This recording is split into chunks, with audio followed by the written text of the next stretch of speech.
didn't have a title for my talk, but after listening to Graham, I realized as he was talking that what came to my mind was Psalm 139:13. For you created my innermost parts, you wove me in my mother's womb. And that's kind of a picture of what I'm going to talk about this morning. I'm so thankful to Nate and all of Grail Country for inviting me, and it's a blessing to be able to look out at all of your faces and realize that I'm going to get to know most of you during this weekend, and that's just thrilling to me. I'm also really excited because I was able to come here with my daughter Megan, and she is a knitter. And that has caused me to think a lot about this weaving thing, woven together in my mother's womb, and just how the whole cosmos is woven together. So in the introduction to Chesterton's book, The Everlasting Man, he makes one of these statements that you know immediately how to connect with. He says, "My best books are the ones I never wrote." And certainly, by far, my best paintings were the ones I never painted. They are still perfect in conception, unmarred by failure, or the loss of courage, or worst of all, the attempts at a cheap hack. But I will attempt to paint with words the one I would love to do someday, a vision that lives in my mind that came from an old song, "Love grew where the blood fell." There before me, at the corner of my eye, I can just make out the cross in a world of inky blackness. The canvas, using the cruciform as an organizing principle, just slightly asymmetric, I think. And then finding somehow a way to represent the blood falling on that blackened ground, when from beneath, at the foot of the cross, a tangle of life and brilliance, crimson roses and white gardenias, delicate lilies of pastel hue and golden sunflowers rise upward to the high calling of pulling down the darkness. But you might ask, what does all this have to do with science and the meaning code? Well, let's imagine that I had managed to finish this masterpiece and it was everything I ever hoped for. Would someone else be able to figure out how I got there? Perhaps a modern art restorer using modern technology could determine which strokes were laid down first, or the formula of each color, or the chemical composition of the paint. The art scientist would say, look deeper and see how much pressure was used to apply the paint to the canvas, or what happened in the chemical interaction between colors. Or we could drill down even deeper so that we could take the whole painting apart, stroke by stroke, and lay them all out on a surface. Now we finally understand everything there is to know scientifically about this painting. Now I have a deep understanding of the laws of physics and chemistry that put this together. But what's left? So, why do people paint? The hope is always that the final work would be greater than the sum of its parts, because it is how all of the parts interact with the initial vision that is that community of love existing at the surface of the painting in relationship with the mind of the artist. Faith is the substance of things hoped for. In a way, the artist is having a dialogue with the canvas. The space which lies between has a shape, a pattern of sorts, a scale invariant pattern that is happening everywhere all the time, and in fact at the grandest scale from the beginning of time itself. It's a simple pattern, a nested pattern. The universe as an artwork in progress made up of artworks in progress that are making art. But let's begin at the beginning. First of all, you have the immensity of the problem. You have this vision, how do I bring that into being in the world? The number of choices at the beginning, just like when you face the infinity at each moment in time as you look around, what happens next? That number of choices with art is combinatorially explosive. So I must begin by setting some constraints within which I will work. Before the first stroke is laid down, perfection is still possible, but with each stroke that potential changes, gets limited more and more as you go. So maybe a little background would help.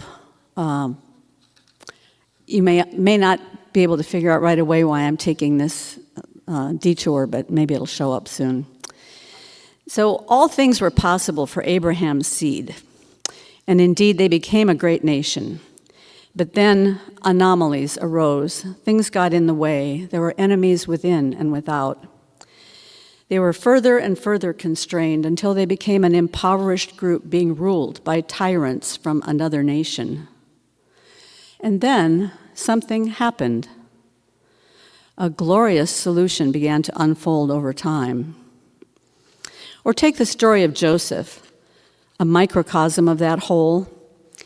A wealthy family, a favored son, robed in splendor, prophesied to be a man of power, betrayed by his brothers, sold into slavery, falsely imprisoned, forgotten. The constraints get tighter and tighter. But then, our stories lie in that but then. I'm guessing it's your story as well, and it's also the story of how every work of art that brings meaning to the world gets made. I believe it's also the way the universe was created and continues to be upheld, always being knitted together and held together. This is also how community is developed. Every member of the body, living stones, joined in purpose. So I'd like to give you the bare minimum of the process I go through in making a painting. It'll take me a while to get through this, but trust me, there's 600 hours on my YouTube channel, so if you want to know more about it, you know where to look. And I'm also leaving out a lot of how this connects to science and philosophy and everything else because I've only got a few minutes, but I think it's worth the hunt. And I also want to give you a caveat. I've got no background in any of these things, really, no educational background in them, and I'm not making any claim that my own work is worthy of a museum, but it's what I do. I paint, and it has meaning to me, and sometimes it has meaning to other people, and I think that's what this little corner is about. So if we look at a little history, the very first makers of art in places like the caves of Lascaux tried to represent the beauty they saw around them. They hadn't gone to art school or learned creativity theory, so how did they do it? There must have been something intrinsically beautiful in what they were seeing or in how they were seeing. And today, thousands of years later, we still marvel at the passion, the intricacies of line and shape, the rhythm and motion they captured. How did it happen? Well, I think constraint is one of the hallmarks of creativity, and their lives were certainly constrained, as were their resources. But the interesting thing that happens is the tighter the constraints an artist faces, the tighter the constraints you face in your own life, or as they say, when you're up against the wall, that's when the solution appears. Necessity is the mother of invention. These old cliches go deep, my friends. Follow that one all the way down with the concept of the feminine archetype, and you will find yourself awash in wonder. But my thoughts about art and design and how they relate to reality, scientifically, philosophically, biblically, all arose from learning the principles of design and creativity. How every work contains a limited number of elements: line, size, shape, direction, color, value, texture. They're just words, really, until you start thinking about each one of them. And the possibilities that you can do with these things. Because certain principles are available. Available. Now that's an interesting word. So there's a quote from Oppenheimer that I'm paraphrasing right now because I couldn't find the exact words, but the basic idea is we can only find out things about the universe because they are there to be found. So these principles are available somewhere that allow us to manipulate the elements in a way that can create beauty. So just think about the threshold of the unknown, which is every moment in front of us, and everything outside the known universe, which is much vaster than anything that's inside the known. And all of that is available to you when you apply these principles to the elements. It sounds really simple. It's quite a rabbit hole, Grizz. It's quite a rabbit hole. I had the opportunity to learn these principles over the course of many years through taking a certain class 8 times. And in the course of taking that class, I painted 160 paintings and was able to think a lot about these things. These principles became so internalized that I don't even have to think about them when I paint, just as a pianist must never think about scales and theory and fingering methods in the middle of a performance. Overthinking leads to something that is rigid and static and meaningless. But even if I had never learned them through lecture and practice, we see these principles every moment of every day in everything that we look at. They're written in the stars, engraved on the palms of our hands, woven into the fabric of our relationships. They're inevitable. But the more you discover about them and try to apply them intentionally, especially whenever a problem arises in the work, the more you can see that at every level of reality, nested in all the fractal patterns, governing processes, they are the river underneath the river. They are a set of principles that lie underneath the laws of physics. You see them in computer science, in biology, chemistry, manufacturing, physics, astronomy, music, literature. For a brief talk like this, as I said, you'll just have to take my word for it, but I've been talking to people from these fields for 5 years, trying to find out if this is true, and it just goes deeper and deeper. And I am in total awe of that, as Paul was talking about, the deep information that people hold in them that comes to the surface when we're able to have these face-to-face conversations. So I'm going to be speaking in imperfect analogies as I talk about this painting process, but I want to give you enough space to reflect as I'm talking so that you can think about your own agency, your own arena, where you live, where you work, and try to think in scale invariant terms so that as I'm drawing this picture, it will populate out for you into your own life. My first problem is I have this infinity of choices and I feel immobilized. I'm looking at a blank canvas, it's too much. I don't know what to do with it. So do I just take the white canvas and start in one corner and start painting the image and build it up from there? I can't do that. I don't have the skill to do that. Maybe some people can. But what I do is I start with chaos. I throw color and marks everywhere all over the canvas. And in that chaos, I see patterns. What is there in those patterns that relates to my initial vision? My job is to give form and meaning, coherence to those patterns. Some of the chaos must be covered up if this is to be accomplished. Well, so then were those initial strokes meaningless? No, not at all, because each one influenced my next step.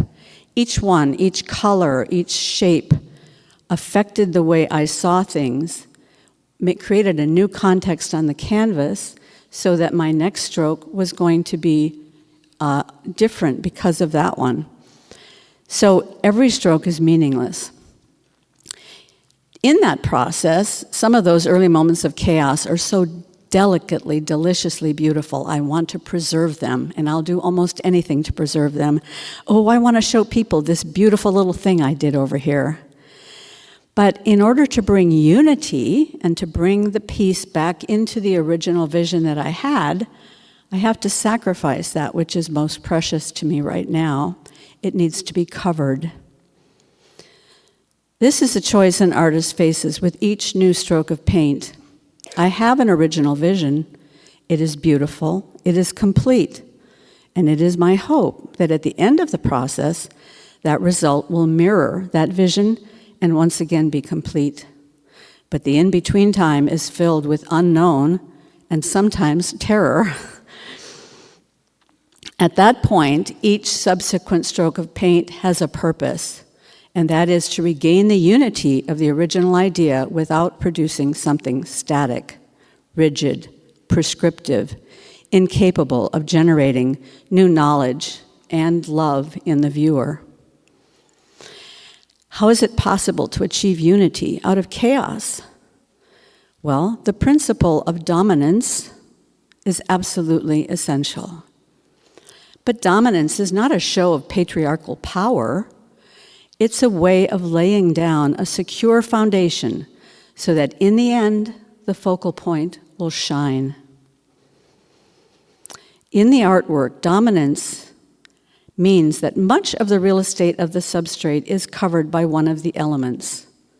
Perhaps a certain family of colors or a dominance of line or size or texture that will differentiate this work from every other work. Dominance allows the work to cohere, gives it a certain look. In the end, the goal should be that every square inch of the painting plays a part and every square inch represents the whole, so that you should be able to tell what work it is a part of. Every square inch contains evidence of the dominant element. In the cosmos, we can drill down further and further into every square inch to find deeper and deeper complexities, and ultimately see there the master's hand. The elements can then be influenced by the other principles in a way that brings unity. The principles are the river beneath the river. I don't know how to describe it exactly, but it's a web of sorts, or a matrix, or a woven thing where every principle interacts with every other principle and interacts with every element and makes every single particle in the universe unique and beautiful. Harmony, contrast, repetition, variation, gradation, balance. These are the principles. They are polarities of sorts, intersecting and interweaving and influencing one another, so that everything has a context, and everything is context dependent, and everything influences everything else. Each stroke has a purpose. Perhaps to fill an area, or add excitement, or develop a rhythm, or extend the pattern. To create focus and establish conflict and build unity, always leading towards a more harmonious whole. All of these things are involved in the decision-making process of each individual stroke. So all that stuff's going on. And I think about this in terms of community, what's going on during a conversation. Every word somebody says is having an impact on you. And you're thinking your own thoughts, but you're also trying to think their thoughts, and you're trying to imagine this space between, and then thinking about all the other people in the group, and all that's going on in your mind, and then the time comes for you to speak, and as you speak, each word you say is going to be influenced by all those things that you heard, and it's going to be recursively going back up to the thought in your mind, and the wholeness that's among all of you. This is all going on in the middle of a conversation, and it's all going on in the middle of a painting. And sometimes the funny thing in a painting is that the paint itself will misbehave, and it doesn't do what you want it to do. And so things will happen on the canvas that weren't part of the original plan, but you have to find a way out of that. You have to find a way to bring it back into unity. Anomalies and accidents need to be resolved. And then at the end, for me as a human painter, even when I feel the work is finished, even though I've done my best to fulfill that initial idea, I realize I've fallen short. But that's not the end, because that informs me of what I need to do now and how I grow. what skills I need to ultimately reach that vision in the next work. But by the time I get to the next work, the vision has gone out farther ahead of me. And so the vision always outruns the skill. And I think that's true in every arena and at every scale. The vision always outruns the skill for us as human beings. But that's what motivates us to learn and grow. Without that little sparkle out in the distance drawing us forward, or as Jordan Peterson says, that little thread of interest is your future calling you forward, and that's how you keep going. So in the process of painting, my choices are guided by my hand, but they can only be guided by my hand because of the earthly substances of paint and color and brushes and canvas that I am bound to. And of course, the entire past history of my life, and of course, by all my hopes for the future. So each stroke is infinitely complex and recursive. It's always coming back up through this filter and then going out. And that recursive process can be likened to the equation that produces the Mandelbrot set. Edward Frankel, the eminent mathematician, said that equations are more important than solutions. And I think that's a very profound thought. Because equations allow us to talk about solutions in different domains. So again, here we can see that everything scales. The truth that can be found at one scale can be found at all scales and in every domain. If you're working in an arena where you have dug deep into what it is that you do and what you know, you will find that you can use that lens to look at everything else and learn something about it. And that's been my experience. The more that I've learned about art, the more that I can see about everything else.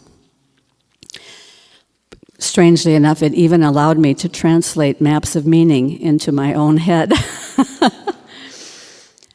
And a couple of years ago, I discovered Dorothy Sayers, and she's the author of a wonderful book called The Mind of the Maker. She talks about the tripart nature of making. She talks about the idea, the energy, and the power. The idea is that initial perfect vision.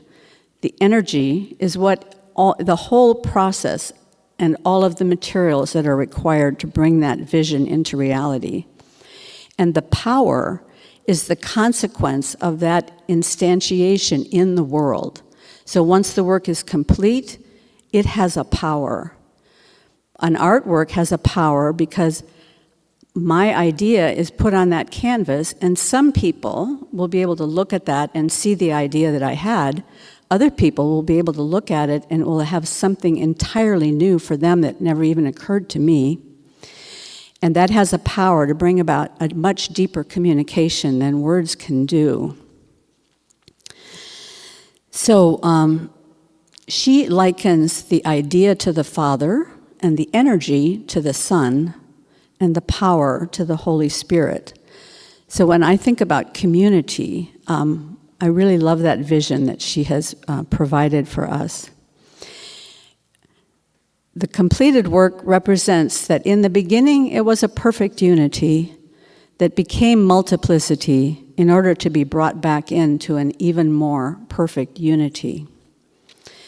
Whether that's an idea in a programmer's mind, or an architect or composer, a physicist with a theory that needs to make and test predictions, a biologist looking at cell growth, or an individual simply trying to make it through life, it begins with a whole that must come into being through a guided process, using physical resources and intentionality.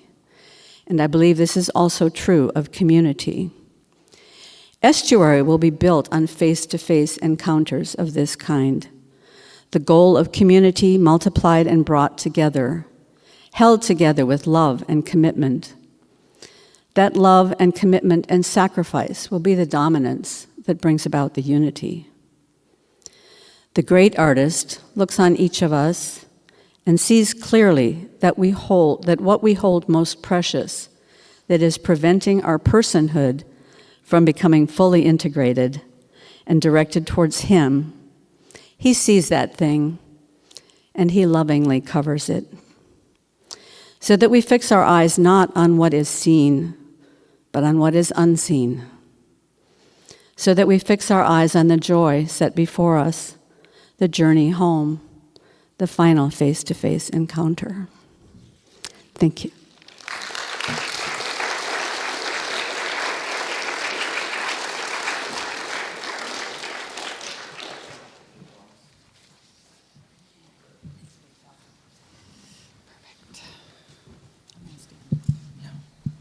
What a gentleman.